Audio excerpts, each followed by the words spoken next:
friends, how are you all? I'm Vali and today I'm going to discuss our very important process questions of child development in pedagogy. So today I'm going to start part 3.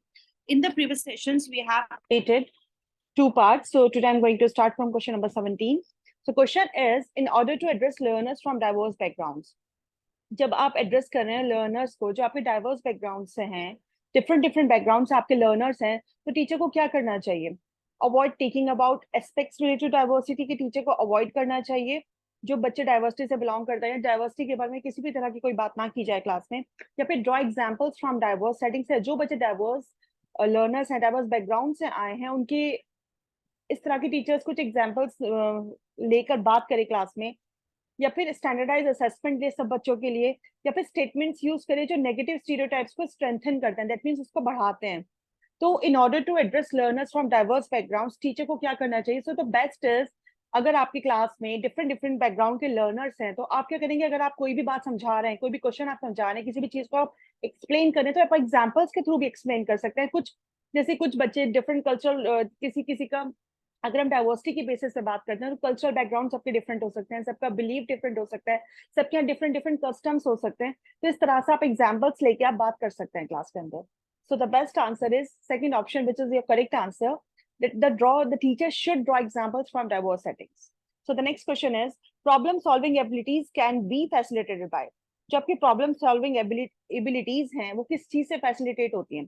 अगर आप focus करते हैं drill and practice पे, या फिर encourage करते हैं fix process of solving the problems. देखिए, अगर आप प्रॉब्लम्स को एक फिक्स तरीके से यूज करें, दैट मींस आपको जो प्रोसेस है वो फ्लेक्सिबल नहीं है, वो रिजिड है, तो ये अपने आप में एक नेगेटिव पॉइंट हो जाएगा। जब भी आप प्रॉब्लम सॉल्विंग की बात करें तो दैट मींस कहीं ना कहीं कुछ ऐसा होना चाहिए जो हाईली क्रिएटिव हो, बच्चे प्रैक्टिस के थ्रू सीखें, बच्चों के अंदर कैपेबिलिटी को बढ़ाने वाली चीजें होनी चाहिए। तो फिक्स से क्या होगा? बच्चों की जो पोटेंशियल है वो कम हो जाएगा, तो ये आपका नेगेटिव पॉइंट हो जाता है। बच्चे को यूज करना, इनकरेज करना एनालॉजीज के थ्रू। एनालॉजीज का मतलब क्या होता है? चीजों को कनेक्शन के थ्रू सिखाना, इंटरकनेक्टेड चीजों को समझाना, ताकि बच्चे एग्जैक्टली समझ पाए कि चीज कहाँ से स्टार्ट हुई है और कहाँ पे कंक्लूजन है। तो दैट मीन्स ये कहीं ना कहीं एक बहुत अच्छा पॉइंट है आपका। जनरेट करना बच्चों के दिल में डर, अमंग द स्टूडेंट्स अगर आप डर बिठा देंगे, फियर जनरेट कर देंगे, तो बच्चा नहीं कर पाएगा। बच्चे के अंदर कहाँ एबिलिटीज प्रॉब्लम सॉल्विंग की आप कैसे फैसिलिटेट कर पाओगे जब बच्चा डरा रहेगा? तो ये भी अपने आप में एक नेगेटिव पॉइंट है। आप सिर्फ ड्रिल एंड प्रैक्टिस पे फोकस करना नहीं होता कि आप खाली प्रैक्टिस कराते रहें। आप अगर किसी चीज की प्रैक्टिस करा रहे हैं, आप मैथ्स के क्वेश्चन की प्रैक्टिस करा रहे हैं, जहाँ पे बच्चे के अंदर प्रॉब्लम सॉल्विंग स्किल को आप कहीं ना कहीं इनहेंस करने की कोशिश कर रहे हैं, तो क्या सिर्फ मैथ्स की प्रैक्टिस काफी होगी? बच्चे को थोड़ा सा करेक्शन बताना होता है कि ये चीज आपने पहले भी पढ़ी है, ये कंसेप्ट आप आज भी पढ़ रहे हैं, इसे इस तरह से बेस्ट तरीका है जिससे हम सॉल्व कर सकते हैं। तो एनालॉजीज को इंकरेज करना it's a very good example, अगर आप प्रॉब्लम सॉल्विंग एबिलिटीज अपने लर्नर्स के अंदर इनहेंस करना चाहते हैं, फैसिलिटेट करना चाहते हैं आप क्लास में। So the first third option is your correct answer. Next question है हमारा, motivation to learn can be sustain by. बच्चों को मोटिवेट करना, मोटिवेशन जो होना चाहिए उनके अंदर सस्टेन करने के लिए आप क्या करेंगे? पनिशिंग करेंगे बच्चे को ताकि बच्चा लर्न करता रहे, फोकस करेंगे मास्टरी ओरिएंटेड गोल्स पे। देखो, पनिशिंग करना, बच्चे को मारना, बच्चे को डराना, ये सब सिस्टम के अगेंस्ट है हमारे।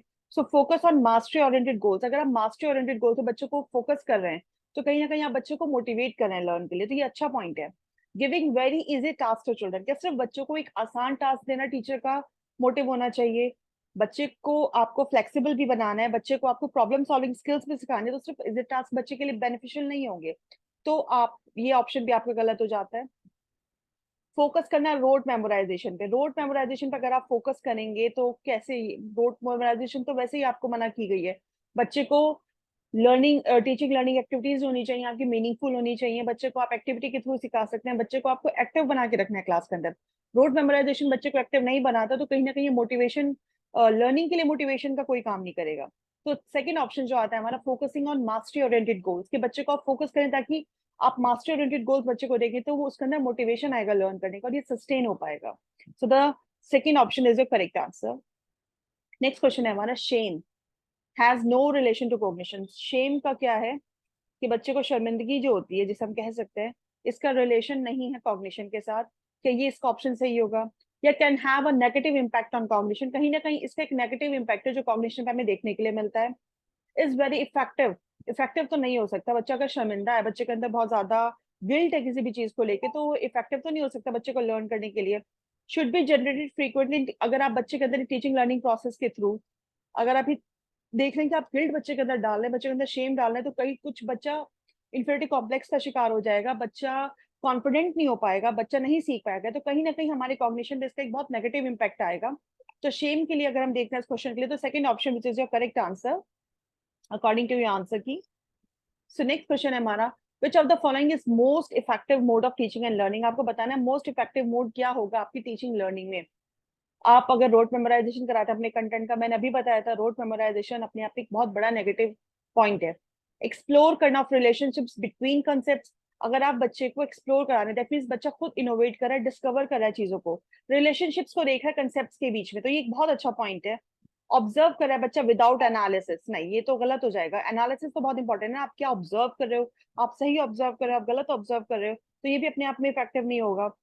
एनालिसिस तो बहुत इंपॉर्टेंट होता है। अगर बार बार आप बच्चे के सामने रिपीट कर रहे हैं, रिपीट कर रहा मतलब आप सिर्फ सिखा के पढ़ा रहे हैं, इमिटेट कर रहा है, बच्चा कहीं ना कहीं एक तरह से रोड मेमोराइजेशन के अंदर आ रहा है, और बार बार रिपीट करना ये कोई इफेक्टिव मोड नहीं होता टीचिंग प्रैक्टिस का, टीचिंग लर्निंग का। तो सेकंड ऑप्शन जो है हमारा विच is your correct answer. First road memorisation आपको नहीं कराना है, ऑब्जर्वेशन विदाउट एनालिसिस होगा तो गलत होगा, इमिटेशन एंड रिपीटेशन भी अपने आप में अच्छा पॉइंट नहीं है।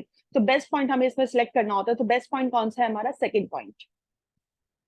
Next question, a teacher should analyse the various errors made by students on a given task. Teacher ने कोई टास्क दिया क्लास में और टीचर ने क्या एनालाइज किया कि उसमें बच्चों ने बहुत गलतियां की हैं, क्यों की हैं, she can decide disagree of punishment accordingly, degree of punishment accordingly. तो उसने क्या करेगी, वो टीचर क्या करेगी, बच्चों को पनिशमेंट देगी क्योंकि बच्चों ने गलती की है, पनिशमेंट तो हमें देनी ही नहीं है। Understanding of errors are meaningful in the teaching learning process. देखो बच्चे अगर गलती करे तो दैट मीन्स कहीं ना कहीं वो चीजों को समझ भी रहे हैं। बच्चा अगर गलती करते हो तो ये बात कही गई है, अगर गलती हो रही है तो दैट मीन्स बच्चा कहीं ना कहीं चीजों को समझने की कोशिश कर रहा है। तो वहां पे वो आपकी टीचिंग, मतलब आप देख सकते हैं कि बच्चा कहीं गलती कर रहा है, तो आपकी टीचिंग लर्निंग प्रोसेस में अगर आप टीचिंग कर रहे हैं क्लास के अंदर, तो आप देख सकते हैं बच्चा कहाँ गलती कर रहा है, तो आप उस पॉइंट को बहुत अच्छा पढ़ा सकते हैं। आप कहीं ना कहीं वो आपके लिए भी एक फीडबैक है कि हो सकता है जो चीज आपने पढ़ाई है बच्चों अच्छे से अंडरस्टैंड नहीं कर पाए हैं, तो आप भी उस चीज को इम्प्रूव कर सकते हैं। ये टीचर स्टूडेंट दोनों के लिए एक फीडबैक का काम करता है। तो अगर अपनी गलतियों को समझते हुए या बच्चों की गलतियों को समझते हुए आप उसे और अच्छे तरीके से पढ़ा सकते हैं क्लास में, so this is the meaningful learning. So she can segregate those who made more errors in comparison to others. आपको segregation क्लास के अंदर नहीं करना है, लेबलिंग क्लास के अंदर आपको बिल्कुल नहीं करनी है कि कौन सा अच्छा है कौन सा खराब है। इस तरह की चीजों से बच्चों का कॉन्फिडेंस लूज होता है। Learning is solely based on correction of errors. Learning जो होती है सिर्फ बेस्ड होती है किसके ऊपर, कि आप कैसे गलतियां ठीक करते हो। जो इसका बेस्ट आंसर है वो यही है कि understanding of errors are meaningful in the teaching learning process. जो एरर्स हैं अगर आप उसको समझते हैं अंडरस्टैंड करते हैं, बच्चे भी उसको समझते हैं, तो वो मीनिंगफुल है हमारे टीचिंग लर्निंग प्रोसेस में। Second option is your correct answer. Next question है हमारा, it is difficult for children to learn when. ये बच्चों के लिए मुश्किल है। It is difficult for children to learn, कब मुश्किल है, information is presented in disconnected chunks. अगर आप बच्चे को इन्फॉर्मेशन दे रहे हैं अलग अलग चंक्स में, दैट मीन्स अलग अलग पार्ट्स में बच्चे को आप डिफरेंट डिफरेंट चंक्स में आप डिसकनेक्शन वे में, मतलब इंटरकनेक्टेड नहीं है चीज आपस में। आपने आज कुछ पढ़ा दिया, कल को आपने कोई दूसरा चैप्टर पढ़ा दिया, परसों आपने कोई तीसरा चैप्टर पढ़ा दिया, डिफरेंट डिफरेंट चैप्टर्स आपने बच्चे को पढ़ा दिए हैं, तो ऐसा नहीं होगा कि उसकी नॉलेज इनहेंस होगी कि आज आपने थोड़ा सा पोर्शन मैं साइंस का देख लेते हैं, आज थोड़ा सा पोर्शन फिजिक्स का पढ़ा दिया, कल को थोड़ा सा पोर्शन केमिस्ट्री का पढ़ा दिया, तो इससे उसकी इन्फॉर्मेशन अच्छी नहीं होगी। दे आर इंट्रिंसिकली मोटिवेटेड, मतलब बच्चा कैसे इंट्रिंसिकली मोटिवेट हो जाएगा। बच्चे के लिए जब लर्न करना मुश्किल है तो इंट्रिंसिकली मोटिवेटेड कैसे हो सकता है। Learning is socially contextualised. Learning जो होती है वो सोशली कंटेक्चुअलाइज्ड होती है। लर्निंग जो होता है बच्चा सोशल इंटरेक्शन से सीख सकता है या सोशल पीयर ग्रुप से सीख सकता है, ये भी पॉसिबल नहीं है। Content is represented through multiple ways. अगर आप कंटेंट के ऊपर डिफरेंट डिफरेंट तरीके से प्रेजेंट कर रहे हैं बच्चे के सामने, क्वेश्चन हमसे क्या पूछ रहा है, it is difficult for children to learn. बच्चों के लिए कब डिफिकल्ट है लर्न करना, जब आपको आंसर क्या देना है, इसमें नेगेटिव ही आंसर पूछा गया। दैट मींस इन्फॉर्मेशन, अगर आप बच्चे को जो इन्फॉर्मेशन प्रोवाइड कर रहे हैं वो डिसकनेक्टेड चंक्स में प्रोवाइड कर रहे हैं, पार्ट्स में प्रोवाइड कर रहे हैं, लेकिन डिसकनेक्टेड वे में प्रोवाइड कर रहे हैं। अगर यहाँ इंटरकनेक्टेड होता तो ये पॉइंट बहुत अच्छा हो जाता, लेकिन डिसकनेक्टेड है तो ये अपने आप में एक नेगेटिव पॉइंट हो गया। तो यही आपका आंसर होगा, बाकी तीनों पॉइंट्स जो है वो पॉजिटिव हैं। नेक्स्ट क्वेश्चन है हमारा, बेस्ट स्टेट ऑफ लर्निंग। अगर हम बेस्ट स्टेट की बात करते हैं, बेस्ट स्टेट ऑफ लर्निंग कौन सी होती है, हाई अराउजल हाई फियर। तो first of all you have to know arousal का मतलब क्या होता है। एक स्टेट ऑफ माइंड का मतलब एक एक्साइटमेंट, आप कितना एक्साइटेड हो रहे हैं, अगर आप बहुत डर रहे हैं तो आपकी लर्निंग कैसे हो पाएगी? बहुत एक्साइटमेंट भी चीजों के लिए ठीक नहीं होता, आपका मॉडरेट होना चाहिए अराउजल, और फियर नहीं होना चाहिए। डर अगर आपके दिल में होगा तो आप लर्न नहीं कर पाएंगे। तो अगर अगर हम इसका देखते हैं कि अराउजल एक वो स्टेट है जिसमें आप एक्साइटमेंट फील करते हैं,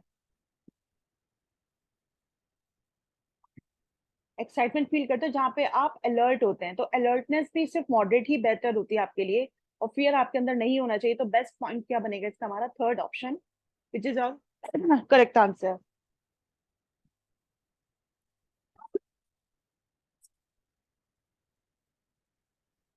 So thank you, friends. Stay blessed, enjoy learning, and see you soon with the next video.